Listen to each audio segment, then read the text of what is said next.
All right, so in this module, we're going to cover strings in more detail, and we're going to fully get to grips with this particular primitive data type. So previously, we saw that we can combine strings using the plus sign, and this creates a single string using a special feature of programming called concatenation.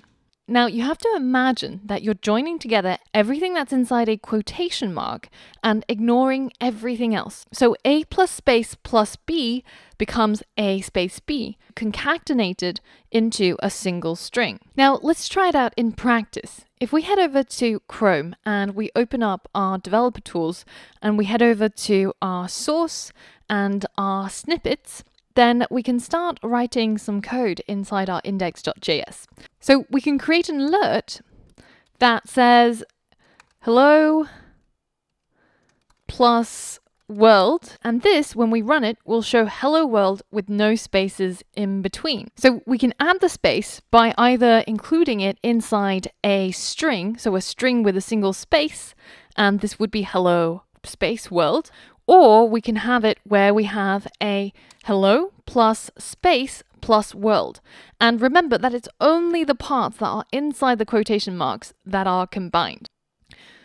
All right, so this is pretty easy. So I want to set you the challenge of creating a greeting message using variables and alert. So I want you to start off with two variables.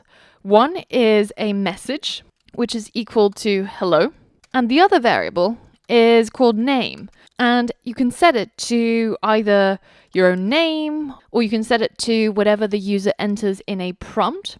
Then I want you to write a single line of code where you can create a pop-up or an alert that says something like that combines or concatenates these two variables into a single string using these two variables rather than simply just typing the string out.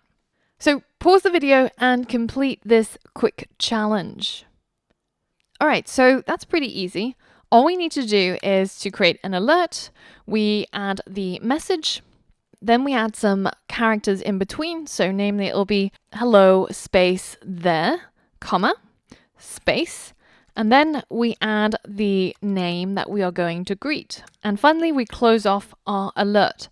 Now, the important thing here is that you remembered to add the spaces between the message and the name variables.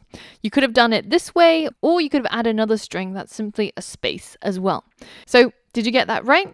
If not, have a review of this lesson and have a play around with concatenation inside the Chrome developer tools. And in the next lesson, we're going to cover another cool feature of strings, which is how we can quickly find out the number of characters that are contained inside a single string. So for all of that, I'll see you on the next lesson.